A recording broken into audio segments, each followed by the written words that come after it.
Chris Wood to Newcastle for £25 million shows Saudis have one priority. Louise Taylor. Overpriced panic buy, transformational stroke of genius, or something in between?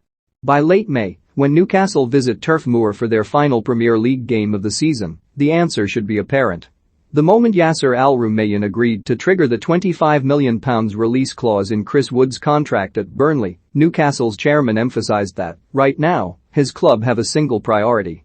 By paying top dollar for a 30-year-old striker who has scored 3 goals in 18 appearances this season, Rumayyan indicated that, in order to avert relegation, the Saudi Arabian-controlled club will press every available button and flick all possible switches. Short-term thinking is no longer taboo. Moreover, even if the price tag dictates, it is extremely difficult to have envisaged another top-tier team activating Wood's release clause. The New Zealand centre-forward could prove an excellent addition to Eddie Howe's side. Wood's perhaps surprisingly eclectic taste in music variously encompasses the Kings of Leon, Dean Martin and Frank Sinatra, and Howe must trust his formidable aerial presence will bring similar breadth and diversity to a struggling, frequently one-dimensional, Newcastle's eye. The manager, having tried to start addressing this problem by paying up to £15 million to transplant the England attacking right-back Kieran Trippier from Atletico Madrid to Tyneside last week, needed a central striker to connect with Trippier's crosses. That forward was supposed to be Callum Wilson, a generally impressive performer during a season in which Newcastle have won one game, against Burnley, but calf trouble will sideline Wilson for 8 weeks. His injury placed Howe under immense pressure, forcing a reordering of recruitment priorities, with the need for central defenders suddenly deemed less important than acquiring Wood in time for Saturday's potentially season-defining relegation six-pointer at home to Watford. Few pundits would claim Wood is quite Wilson's equal, but he has scored 10 or more goals in each of the past 4 seasons for Burnley, no mean achievement in a side frequently on the back foot. Equally importantly, his removal from the Turf Moor equation at a time when Maxwell Cornet, Sean Dyche's most gifted attacker, is representing Ivory Coast at the Africa Cup of Nations, could exert a disastrous effect on Burnley's survival hopes. With 3 from Norwich, Newcastle, Burnley, and Watford appearing championship-bound, it could effectively rescue Howe's team.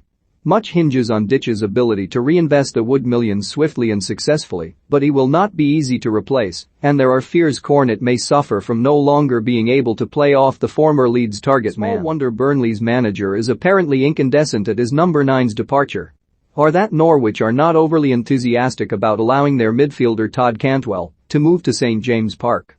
Wood invariably operated as part of a front 2 for Dyche, typically being deployed alongside Cornet or Ashley Barnes, and with Howe keen on configuring Newcastle in a 4-4-2, a partnership with the more improvisational Alan Saint-Maximin may bring out the best in the recently disappointing Frenchman. If one of Wood's key roles will be to polish off crosses, often from Trippier, his ability to hold up the ball, press from the front and bully defenders into submission can only strengthen a Newcastle side who have scored a modest 19 goals.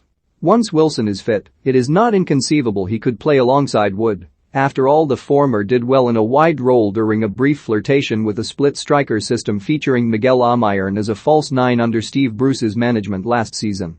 Back then Mike Ashley owned Newcastle, and the retail magnate actively pursued a policy of buying primarily players aged under 25 possessing strong resale potential.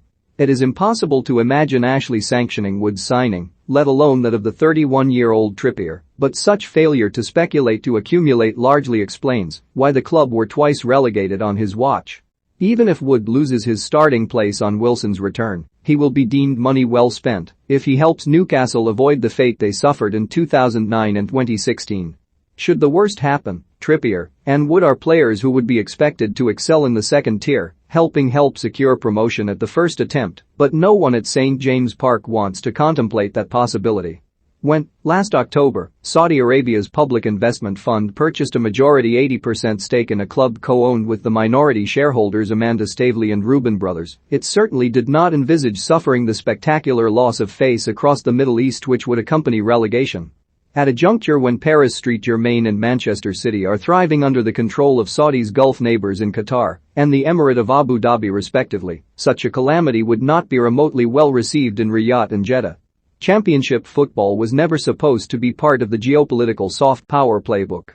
Back at Turf Moor, Burnley's staff and players reportedly feel let down, if not downright betrayed, by Wood's defection to a direct rival capable of damaging their future livelihoods.